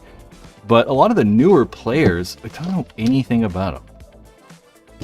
Like, we just don't know a lot about them because there's just not a lot of stuff out there. There's not as much interesting information like there used to be for some of these teams. And I kind of wonder about that. That's the same kind of problem that, the WNXL has. Like, if we click on, like Ironman, right? Like, I don't know half the Ironman team. And I don't know anyone on level. I don't know anyone on Notorious. And, back in the day, I feel like I used to know more of the players. I don't know. I think that one of the reasons for that is because there probably was more media back in the day, right? There were magazines and more videos made. There was all that stuff. But I think it's also the player's fault, because I just mentioned Harrison Fry. Harrison's one of those newer players. He didn't come up 15 years ago when there were DVDs and all kinds of stuff. So I think it should be on the players more to try to, like, create a brand for themselves. And I even think that the sponsors should require that in a way, because a lot of these people don't really do that good a job on the internet, where they probably could be doing a little bit better job on, like, Instagram and TikTok and whatever, just as I could. The big names are getting into the danger age bracket. Take a look at what happened to Aaron Rodgers. Well, yeah, Aaron Rodgers got hit by a goddamn 300-pounder, though. We're not getting hit like that in paintball. I wonder that, though. Even in paintball, you look back, 15, 20 years ago, and everybody was pretty much retiring from being pro at, 35 or whatever, or 40 or something. And now, in pretty much every sport, you have people playing far older than they used to. You got, look at, Aaron Rodgers. Obviously he just got hurt. But, Tom Brady's super old. You got LeBron, who's still really good. So there's a lot of old people that are still really good. And paintball's, like, not the most hard sport on your body, right? It's got nothing on basketball and football or hockey. So I think that there's a lot of people that can, like, continue playing far into, like, older age, I think that Ryan Greenspan, Ryan's like 40, 41, or maybe I think he's just 40, sorry. He's just 40. And he's as good as he's ever been. Really? I mean, I don't think Ryan is better or worse. He's better now than he was when Dynasty was in like the super heyday of them winning everything. Jazz said, sports repair surgery is working miracles. Yeah, it's crazy seeing guys come back from like full ACL tears, you know, like Kevin Durant screwed his leg up real bad. And just, you know, surgery and medical science has come a long way. We got guys doing stem cell stuff and like all kinds of weird peptides and all kinds of jazz, keeping them like super tip-top shape, which is cool. I mean, that's good news for all of us, right? I mean, those guys getting ACL surgery, like, that's like a brand new surgery and only like a select few people can have it.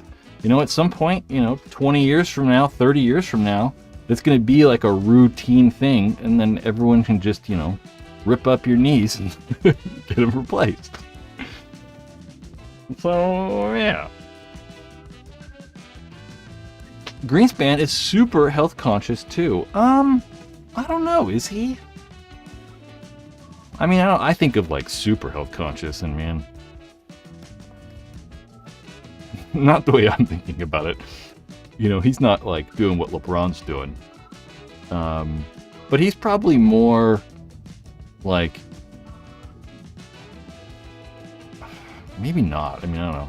I think about like health conscious people, and it's like, I think about like, especially when they're athletes, I mean, you've got to be working out and recovering correctly. Not so much just eating well, you know, I mean, so much of it is working out and recovery. Yeah. Brad, have you ever shot a JT Impulse? I have.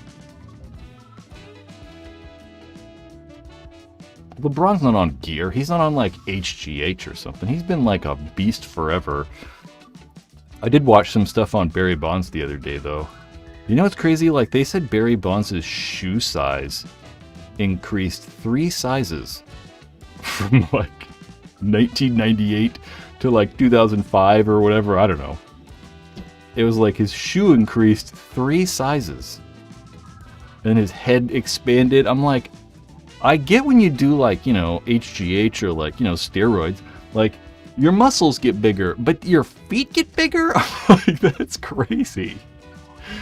So like if I started doing like steroids, I'd have like a size 17 shoe or some shit like that. That would be crazy. Kobe's injury was crazy when he like tore his ACL and he like limped to the free throw line and just knocked down those free throws, and they had to like carry him off. Insane.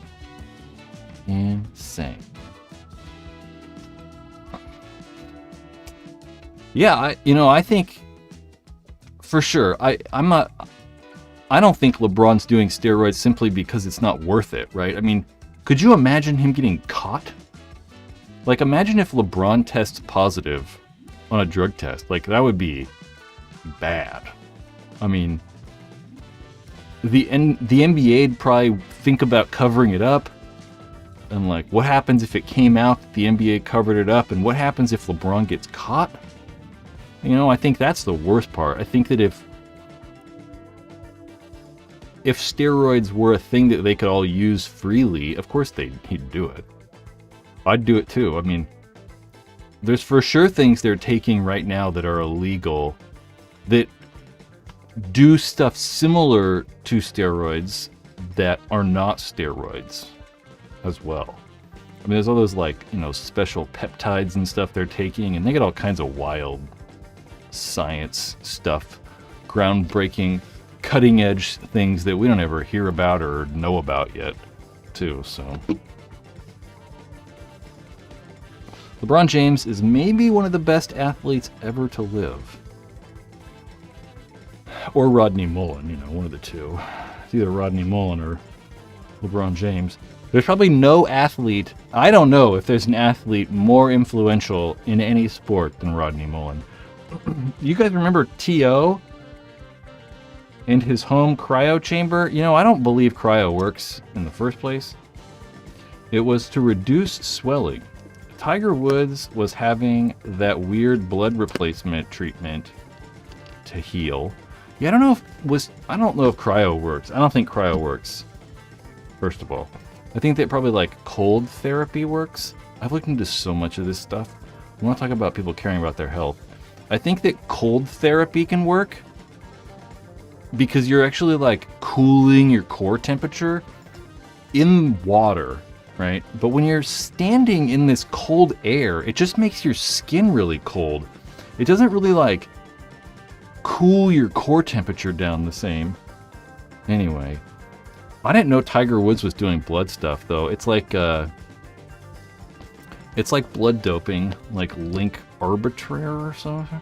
It's like blood doping. Yeah, all the like cyclists used to do it, where they would remove their own blood. I don't know if this is what Tiger's doing, but the old cyclists used to remove their own blood and then store their blood, and then they'd get it put back in them. And when you get a blood transfusion, it would like spike your like red blood cell count so you could like carry more oxygen or something like that. That's what Lance Armstrong was doing. And a lot of other people. Was it blood? I don't even remember Tiger getting in trouble for anything. But that's certainly what like Lance Armstrong and all those cats were doing. They used to do everything. Those guys were wild. Lance is an asshole though. No one likes that guy, right? Larry Bird. Larry Legend. He was on gear. What were we just talking about, like health stuff? Monster Maze. Didn't Rodney Mullen invent the kickflip? Rodney Mullen invented like the kickflip. He invented the ollie. Like just did ollie. Like no one could ollie before Rodney Mullen. Like the 360 flip. 360 flip sounds weird. He tray flip. We'll just say tray flips. All kinds of stuff. Pretty much every trick now in skateboarding, Rodney Mullen somehow invented. It's kind of crazy. When you think about like other sports, it's like, I don't know if there's another person out there that's done more than that. It's crazy. Invented many, many, many, many things. Before Rodney, there really was no skating. And he's like, he's just crazy. He's just a crazy, crazy, beautiful person too. He's a wild man.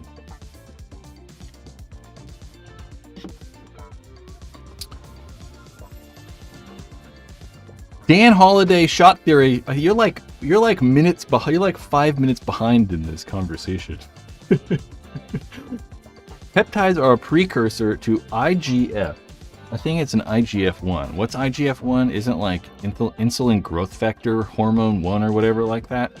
So there's like, I don't know, certain neuropeptides you can take to like make that stuff go ham and be all whatever.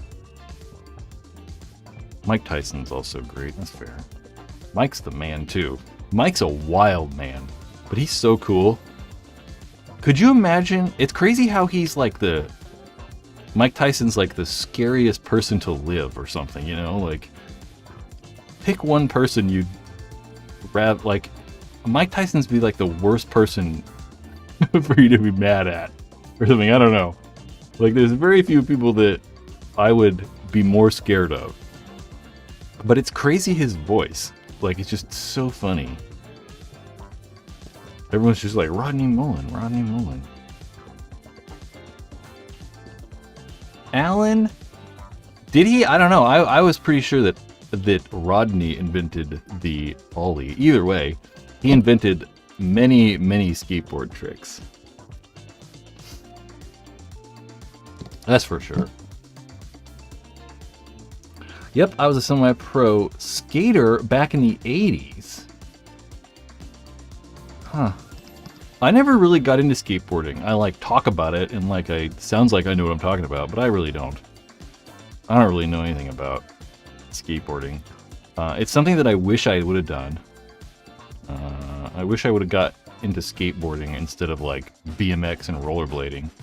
That's what I did in like the 90s, we'll say. Skateboarding's way cooler. That's one of the things I think about for paintball. Is like, you know, skateboarding's so cool. It's like so fun. You can like sit down and watch skate videos, right? And like watch people do tricks and stuff. one of the problems with paintball is we don't really have a way to watch it. Like, we have these like highlight videos, like we watched an HK Army video earlier, like the Mid-Atlantic Major that happened a couple months ago.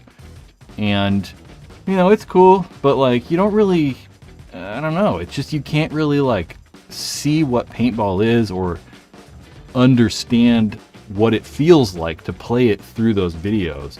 Where when you watch skate videos, you're like, oh, that was cool. Like, you can just see it right away.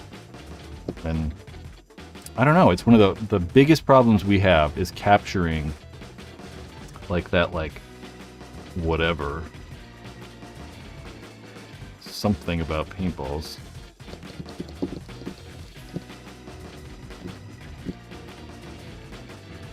Lulz.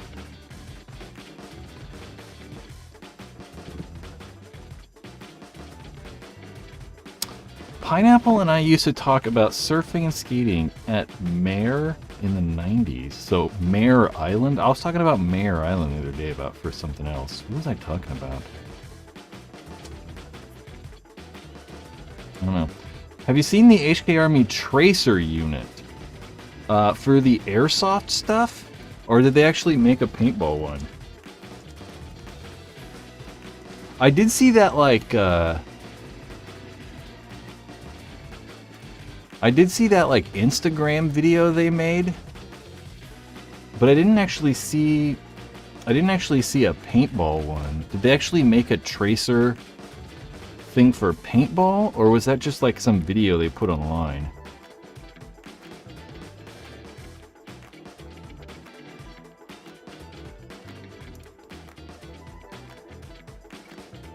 What is this? Is this for airsoft? Airsoft. I mean, the one thing we have, I think those tracer rounds are like the coolest thing ever in airsoft. It looks so cool when they're playing indoors and they have those tracer rounds.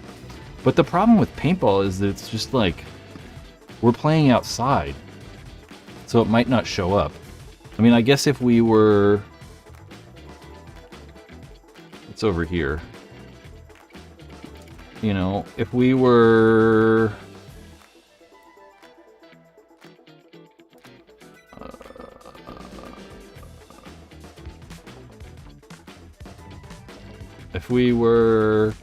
you know, maybe playing in environments more similar to this, those tracer rounds might work, but I bet we can't see them in the daytime. Man, it would be cool though. But I don't know how, I don't know. I'm not sure. It seemed like it was shooting reball. It's possible, but was it even a paintball gun? I like don't even remember. Or was it like an airsoft gun? I don't even know. Because it was at like that airsoft event, so I assumed it was airsoft. There's new powerhouse tanks listed on the Infamous website. Let's find out. Infamous paintball. It's another fart for you guys. Paintball gear. Air systems. Are they just like bottles though? That stuff's not exciting at all. I want to see like new regs or something.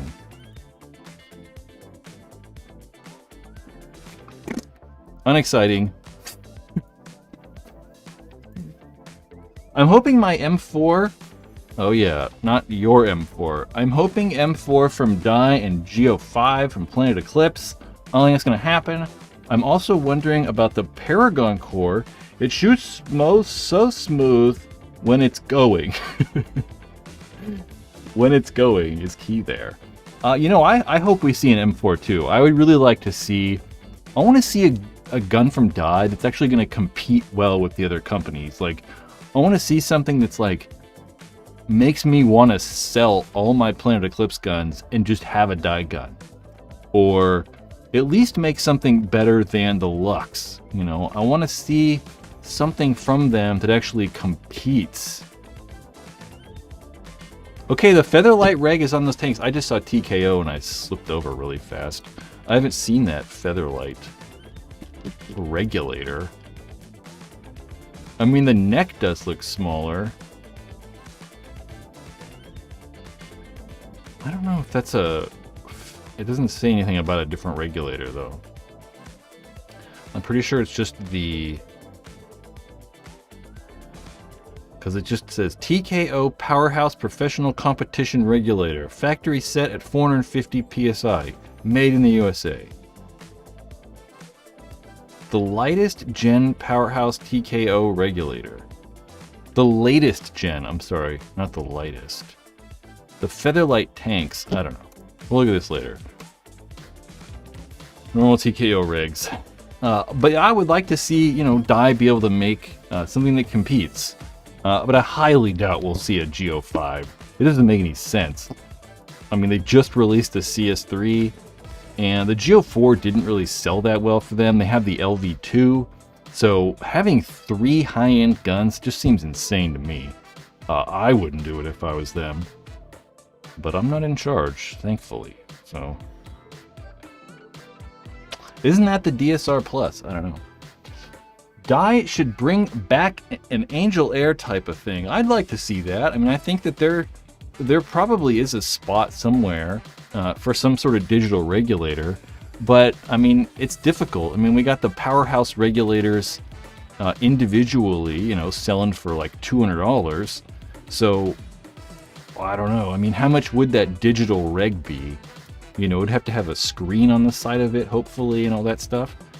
It'd be $500 or $600, and no one would probably buy it, unfortunately. I would really like to see a way for an electronic air system to maybe hook up to a gun, so maybe it just doesn't have a screen on it, and it, like, you know, pairs to a gun somehow, but I don't know. I don't think it would sell that well, probably, because it'd be big and heavier. It'd be very expensive. Yeah. I think the Angel Air was super cool, but I don't know if it'd fit well in, like, today's market. Here we go with the Featherlight rig. Has anyone weighed a Featherlight rig? You go weighing all the regs and tanks, and the difference isn't much. Yeah. You know, that's one of the things that I haven't done. I have a chart. We have I have charts for, you know, hopper weights, and I have some charts for barrel weights. And I've never actually done a tank one. Whoa. I've never actually done a tank chart, mainly because, like, if you go to the Paintball Ruin My Life website, scroll to the bottom, there's like a barrel weight chart. There's a mask one, a hopper one. But I've never done a tank one, mainly because it's just a pain in the ass. It's, you know, all the bottles are weird. Like, you know, 2 years later they changed the bottle just slightly and it's a different weight, and you can't really tell which bottle is which, and it's kind of wacky. But I probably do one for tank regulators. I mean, some of these charts are very handy. Like, I find this one very handy. Barrel lengths and barrel weights. Look at all those barrels in there. This one's probably the most popular. Most useful. Paintball harness belt lengths. A bunch of packs in there. Yeah, the problem with tank, like, size and length and all that stuff, it does change. It's hard to know which is which, right? Like say Ninja, for instance. Like, their tanks change and then they don't tell you, and it's, like, confusing because you can't really tell. It's just difficult. It's really weird. Plus, almost all the tanks are lightweight now. There aren't any really heavy ones. They're kind of all about the same weight. So it's not even really that much difference. Funny antics. Everyone and their mama is waiting for a slaps for the DSR.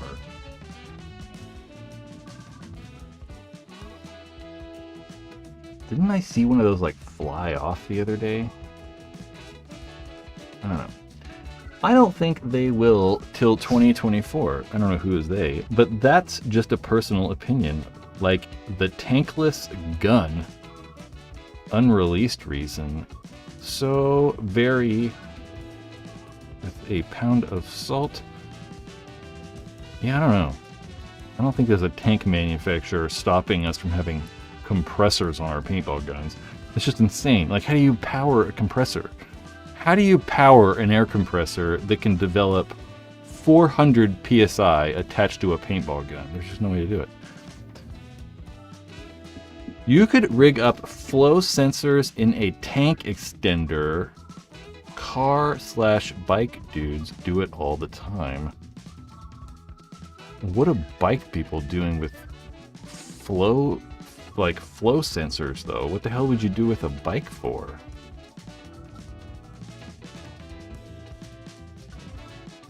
Pound of salt. It is grain of salt. That's funny. I was like, pound of salt. I'm like, that just means that's some new like term I don't know. That's funny. You don't know what they're doing. What are they doing with flow sensors?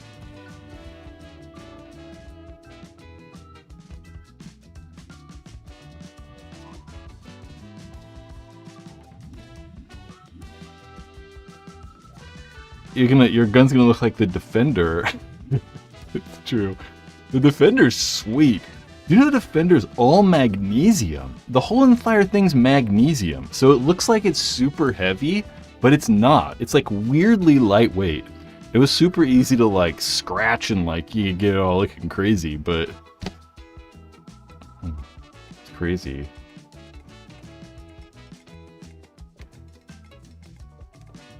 I don't know if you guys can type, spell right. You guys got all proofread stuff. I've heard a pound of salt. If it's that much more of a stretch, okay, grain equals more believable, pound unbelievable. And then I thought of pound salt, like pound that salt. Buddy.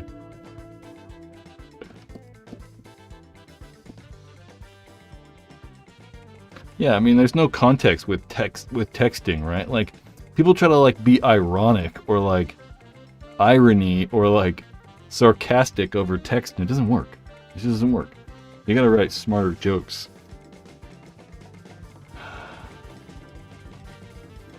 Yeah, at one point, tank weight was something, right? I mean, like 10 years ago, tank weight was something because you could buy a cheap tank, you know, you could buy your Ninja 68 and it'd be 3.5 pounds.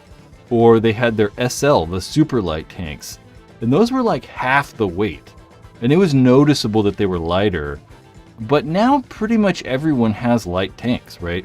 Even the standard versions, you know, the cheap Ninja tanks, they're only probably like a few percentages heavier than their lightweight stuff.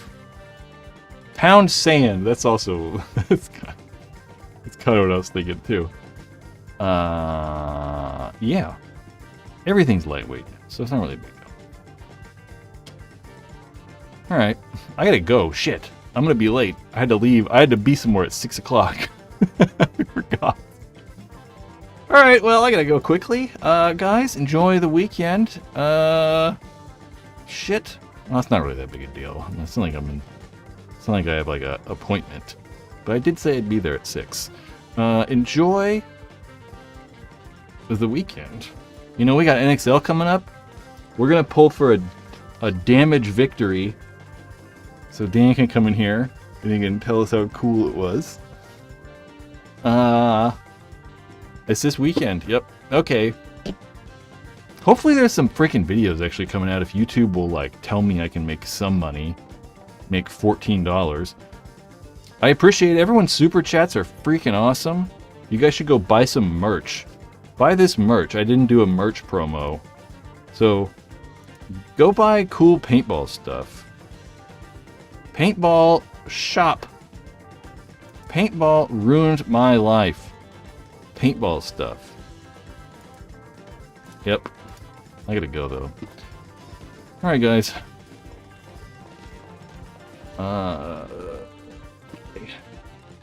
I'll see you guys later. Come back Thursday next weekend, 4 p.m. Pacific Standard Time. That would be like, well, I don't know, 2 a.m. GMT? No, it's not 2 a.m. It's like 12 p.m. Okay, come back next time.